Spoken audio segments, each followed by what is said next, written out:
नमस्कार मित्रों, मैं सर्वेश के सरवानी आप सभी का इस वीडियो में स्वागत करता हूं। अपने सभी गुरुओं को प्रणाम करता हूं। आप सभी सब्सक्राइबर्स का दिल से धन्यवाद देता हूं। मित्रों, आज हम बात करने वाले हैं कि यदि आपका मेष राशिफल है तो मई 2022 आपको किस प्रकार से रिजल्ट देने वाला है, और मई 2022 या एरीज साइन है आपकी तो मई 2022 आपको किस प्रकार से परिणाम देने वाला है।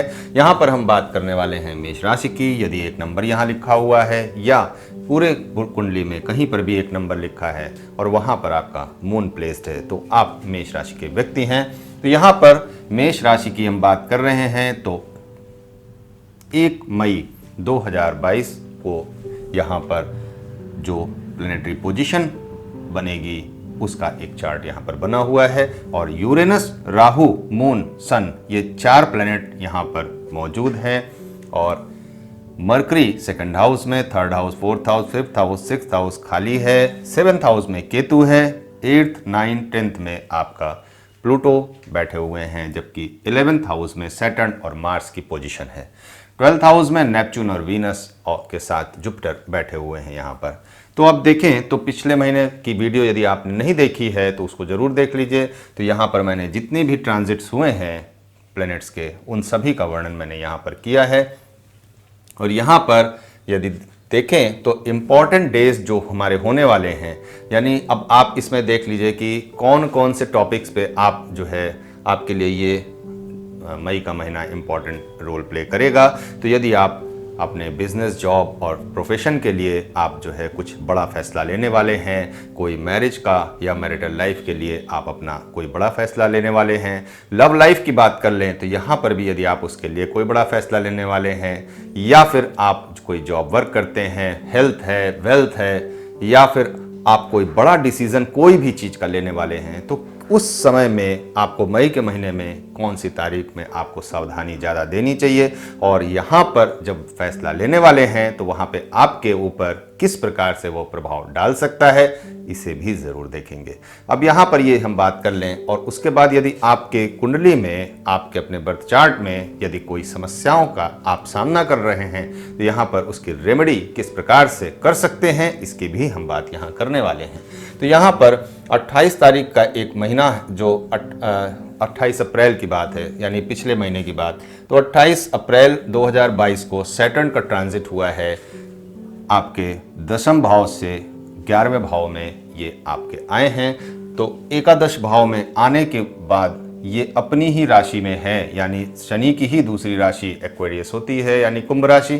तो कुंभ राशि में ही बैठे हैं, और कुंभ राशि में अभी मंगल भी यहाँ पर बैठे हुए हैं। तो एक जो शनि मंगल की जो एक हाउस कंजंक्शन हो रहा है, तो यहाँ पर उसका जो खामियाजा है वो आपको जरूर यहाँ पर भुगतना पड़ सकता है। तो अब ये कुछ लोगों के लिए निगेटिव वे में भी जा सकता है, लेकिन कुछ दृष्टियों से देखा जाए तो ये कुछ लोगों के लिए पॉजिटिव वे में भी जा सकता है। तो अब ये आपके अपने नेटल चार्ट में जिस प्रकार से आपके मार्स और सैटर्न की पोजीशन होगी उसके अकॉर्डिंग ही ये यहाँ पर आपको रिजल्ट देते हुए नजर आएंगे। यानी जिसकी कुंडली में मंगल और शनि की पोजीशन अच्छी है तो वहाँ पर ये आपको किसी भी प्रकार से नुकसान नहीं बल्कि फ़ायदा देंगे, और यदि आपके कुंडली में मंगल और शनि की पोजीशन ठीक नहीं है तो यहाँ पर ये हर प्रकार से आपको समस्याओं में डालने का काम करेंगे। तो यहाँ पर कब तक के लिए आपको रुकना पड़ेगा, जिसकी कुंडली में मंगल की पोजीशन अच्छी नहीं है। तो यहाँ पर यदि हम देखें तो 18 तारीख को मंगल का ट्रांजिट हो जाएगा आपके 12वें भाव में। तो जब आपके 12th हाउस में मंगल का ट्रांजिट हो जाएगा तो यहाँ पर मैंने डेट लिख रखी है, यहाँ पर अगर मंगल का ट्रांजिट यहाँ पर आपके 12th हाउस में हो जाएगा तो यहाँ पर शनि और मंगल की युति ये खत्म हो जाएगी। तो यहाँ पर आपको जो समस्याओं का सामना करना पड़ रहा है वहाँ पर आपको थोड़ा सा रिलैक्स फील होने लगेगा। तो यहाँ पर जो आपकी प्रॉफिट्स रुके हुए थे अभी तक, वो प्रॉफिट बनते हुए यहाँ पर नज़र आएंगे। तो डेट नोट करना चाहें तो 18 मई आप डेट नोट कर सकते हैं। इसके बाद यदि हम बात करें कि जो अगला जो हमारा पॉइंट होगा कि जब जो चंद्रमा है वो आपके बुध से जब मिलेंगे तो यहाँ पर आपका जो फोकस है वो काफ़ी हद तक अपनी वैल्यूज़ को लेकर के होने वाला है। आप अपने पैसों के प्रति, अपने जो आपके जो एसेट्स हैं उसके प्रति आप ज़रूर यहाँ पर ध्यान देते हुए ज़रूर नज़र आएंगे। आप अपने घर में कोई मरम्मत का कार्य करवाना चाहते हैं तो उसके लिए भी ये समय ठीक होगा। अब यहाँ पर यदि कोई प्रॉपर्टी लेने की सोच रहे हैं तो ये बहुत ही उत्तम समय होगा। आप प्रॉपर्टी में निवेश करना चाहते हैं तो बिल्कुल यहाँ पर निवेश कर सकते हैं। आपको लाभ होने की पूरी संभावना यहाँ पर नज़र आती है। अब उसके बाद यदि बात कर लें कि 15 मई को सन का ट्रांजिट हो जाएगा, आपके सूर्य की स्थिति आपके सेकंड हाउस में आ जाएगी। अब यहाँ पर जब सूर्य की स्थिति सेकंड हाउस में आ जाएगी तो सूर्य आपके बनते हैं 5वें हाउस के लॉर्ड, और जब 5th लॉर्ड आपके सेकंड में चले जाएंगे तो यहाँ पर आपको बहुत तरीकों से आपको फ़ायदा देने का काम करेंगे। आपको मल्टीपल सोर्सेस भी यहाँ पर ला करके देने का काम करेंगे, क्योंकि आपके लिए जो आपका जो कंजंक्शन हो जाएगा वो बुध और सूर्य का कंजंक्शन हो जाएगा। तो यहाँ पर आपको मल्टीपल सोर्सेस आपके सर्विसेज में, यदि आप सर्विस प्रोवाइडर कंपनी का कोई अपना जो है काम करना चाहते हैं या सर्विस देने का काम आप करते हैं, तो यहाँ पर आपको हर प्रकार से लाभ होने की संभावना बढ़ते हुए नज़र आती है। कोई आप ऐसी मार्केट्स में जहाँ पर जो आपकी ट्रेडिंग का काम करते हैं तो उस ट्रेडिंग में भी आपको लाभ मिल सकता है, और शेयर बाजार में भी यदि आप निवेश करना चाहते हैं तो ये एक अच्छा मौका है, आपको यहाँ पर ज़रूर निवेश करना चाहिए। अब यहाँ पर यदि बात करें 16 तारीख को, तो ये एक डेट ज़रूर नोट कर लीजिए कि इस डेट में कोई भी ऐसा डिसीज़न नहीं लेंगे जब आपके मून की पोजीशन आपके केतु के साथ मिलेगी। तो यहाँ पर ये एक जो 2 दिन का समय होगा, 2.5 दिन का, यहाँ पर आपको थोड़ा सा अवॉइड करना पड़ेगा। कोई बड़ा फैसला लेने जा रहे हैं तो वहाँ पर आपको रुकना पड़ेगा। यहाँ पर आपको ये समय बीतने का जो इंतज़ार है उसे भी करना पड़ेगा। अगर हम बात करें 23 मई को, तो यहाँ पर 23 मई को सैटर्न और मून का एक कंजंक्शन फिर हो जाएगा, और ये एक समय यहाँ पर फिर होगा कि जहाँ पर आपको थोड़ा सा रुकने की ज़रूरत है। आप अपने प्रॉफिट के लिए बिल्कुल सोच सकते हैं, आप उसकी प्लानिंग कर सकते हैं, लेकिन ये फाउंडेशन रखने का ही समय होगा। कोई नए काम की यदि शुरुआत करना चाहते हैं तो यहाँ पर मैं फिर कहूँगा कि अपने जो कुंडली है उसमें शनि की और चंद्रमा की, इन दोनों की पोजीशन आप ज़रूर देख लीजिएगा। अब यहाँ पर यदि हम बात करें कि 25 तारीख को यानी 25 मई को, तो मून, जुपिटर और मार्स का एक जो कंजंक्शन बन रहा है आपके 12th हाउस में, तो ये आपको थोड़ा सा बेचैनी यहाँ पर ज़रूर होने वाली है। आप चाहेंगे कि कुछ उत्साह के साथ हम कुछ बड़ा करें, कुछ नया करें, लेकिन यहाँ पर आपको हर प्रकार से अपने आप को जो है आप बंधा हुआ महसूस पाएंगे। अब यहाँ पर यदि आप हॉस्पिटल या हॉस्पिटल से जुड़ा हुआ कोई होटल या इस टाइप सा कोई अगर आप काम करते हैं तो यहाँ पर आपको उस समय जो फ़ायदा होने की चांसेस यहाँ पर ज़रूर बढ़ जाता है। उस एरिया में आपकी एनर्जी यहाँ पर बहुत अच्छी आपको दिखाई देगी। तो इस प्रकार से आपको यहाँ पर ये 25 मई आपको रिजल्ट देने वाला है। तो यहाँ पर यदि उससे जुड़ा हुआ आप कोई फैसला लेना चाहते हैं तो यहाँ पर आप ज़रूर ले सकते हैं। और यदि आप कोई नया निवेश करने जा रहे हैं और कोई ऐसा क्षेत्र है जो मैंने अभी यहाँ पर नहीं बोला है, तो वहाँ पर आपको नुकसान होने की भी संभावना बिल्कुल दिखाई देती है।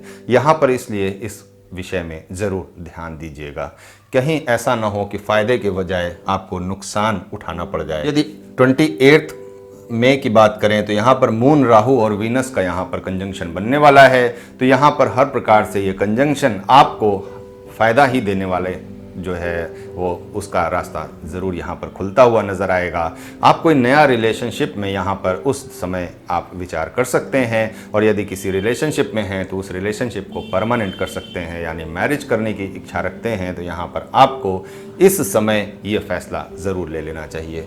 अब यदि 30 मई की बात करें तो सन, मून और मरकरी का एक कंजंक्शन आपके सेकंड हाउस में फिर से हो जाएगा, और यहाँ पर ये जो स्थिति बनेगी वो आपके काफ़ी फेवर में आते हुए दिखाई देगी। फिर मैं कहूँगा कि यदि आप कोई प्रॉपर्टी लेना चाहते हैं, कोई आप जॉब वर्क कर रहे हैं तो उसमें भी आपको लाभ होगा, और यदि कोई नई नौकरी या फिर कोई सरकारी नौकरी के लिए आप बहुत दिनों से प्रयासरत हैं तो यहाँ पर इस दिन जो फॉर्म सबमिट करेंगे किसी भी वैकेंसी के लिए, तो ये आपको फलीभूत होते हुए नज़र आ सकती है। कुछ लोगों के चार्ट में यहाँ पर कुछ समस्याओं का सामना ज़रूर करना पड़ सकता है।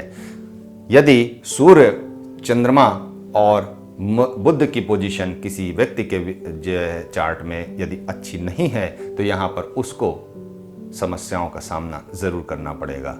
अब यहाँ पर इन सब ग्रहों की युति आपकी जो है अपने नेटल चार्ट में किस प्रकार से आपको परिणाम दे रही है, यदि इसे देख लेंगे तो ये युति आपको फायदा देते हुए नजर आएगी।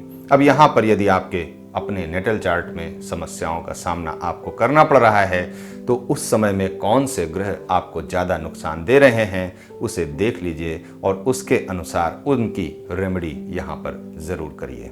उससे आप अपनी समस्याओं को यहाँ पर कम ज़रूर कर सकते हैं। तो अब उदाहरण के तौर पर यदि हम रेमेडी की बात करें,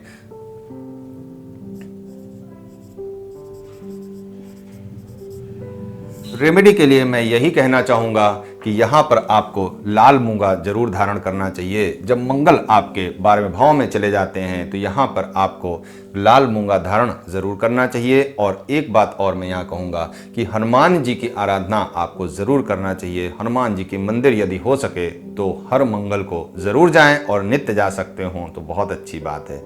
वहाँ पर जा करके कुछ क्षण आप जो है कुछ पल आप बिल्कुल एकांत और एकाग्र होकर के बैठें और वहाँ पर अपने जो किए हुए काम हैं उस पर विचार और विमर्श जरूर करें।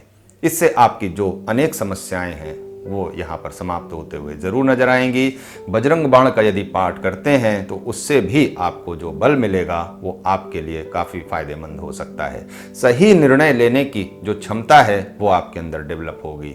किसी भी काम को यदि करें तो उसे धैर्यपूर्वक उसके परिणाम का इंतज़ार करें। किसी भी काम का रिजल्ट आने के लिए जो समय चाहिए वो पर्याप्त समय आपको देना होगा। अचानक से किसी भी काम का निर्णय करके और उसका परिणाम की अपेक्षा करना ये कहीं से भी उचित नहीं है। उसको परिपक्व होने के लिए जो समय लगता है वो ज़रूर लगेगा और उस समय को आपको देना होगा। हर काम जल्दी नहीं होता, जल्दबाजी में नहीं होता, इसे ज़रूर ध्यान रखना होगा। मिलते हैं अगली वीडियो में जहां हम बात करेंगे वृष राशि की। तब तक के लिए नमस्कार।